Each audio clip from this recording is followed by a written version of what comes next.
Magandang araw po. Pag-asa Weather Update. Alamin ang lagay ng panahon ngayong araw na Sabado, November 18, 2023. At latest update sa low pressure area na binabantayan sa loob ng Philippine Area of Responsibility.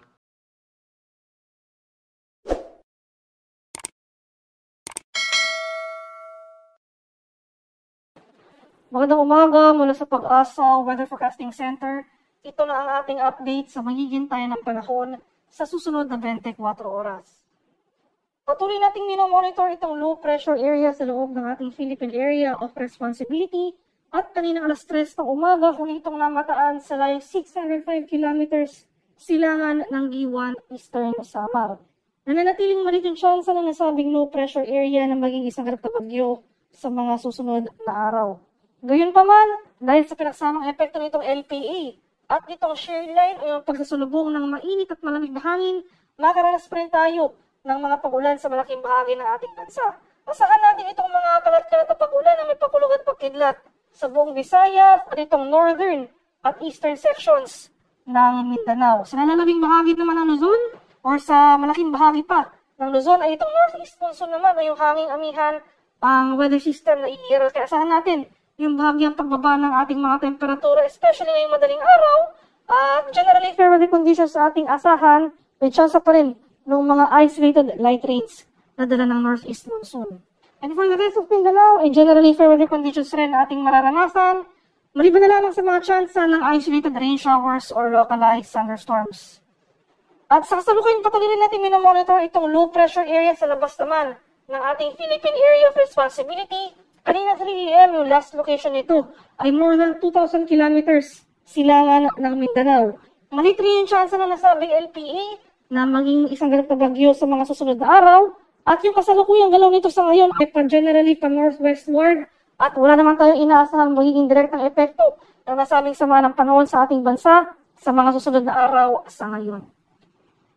At para naman sa magiging lagay ng ating panahon ngayong araw dito sa Luzon, inasahan natin ang patuloy na pag-iral ng hanging amihan o northeast monsoon kaya makaranas pa rin tayo ng pangkalahatang maaliwalas sa panahon sa malaking bahagi ng Luzon kasama na dyan ng Metro Manila.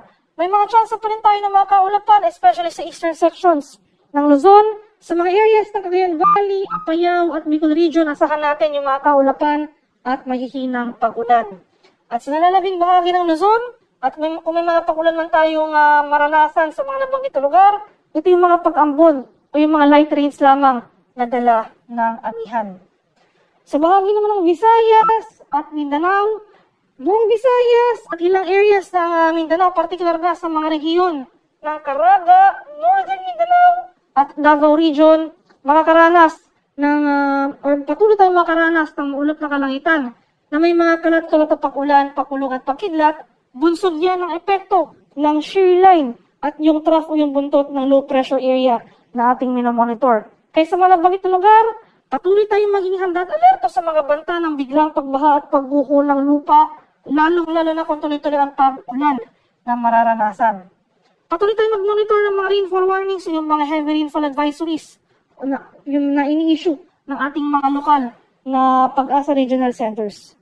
Sa nalalabing bahagi naman ng Mindanao, ay mas maaliwalas sa panahon nating inaasahan. Mamayang hapon na sa gabi, asahan rin natin yung mga tsansa ng pulo-pulong pag-ulan na may pakulog at pagkidlat na dulot ng localized thunderstorms.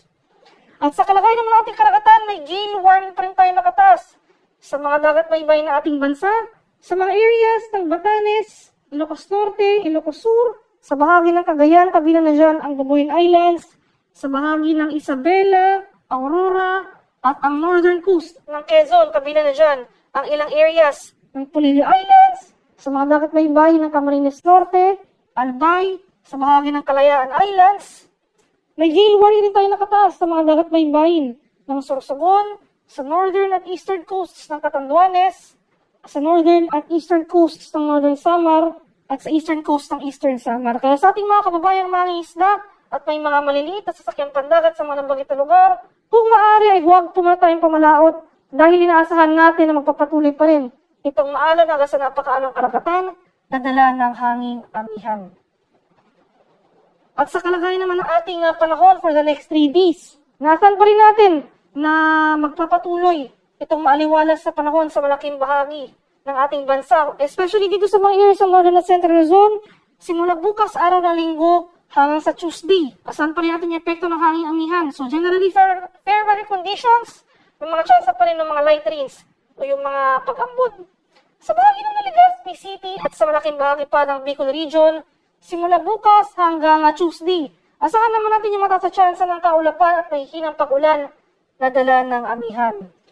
Simula bukas, araw ng Linggo hanggang sa Tuesday rin, sa malaking bahagi ng Visayas, so kasama na dyan ang Metro Cebu area, magpapatuloy yung epekto nitong low pressure area at nitong shear line. Kaya maasahan pa rin natin yung ulap na kalangitan na may mga kalat-kalat na pag-ulan, pakulog at pagkidlat sa nabanggit na lugar.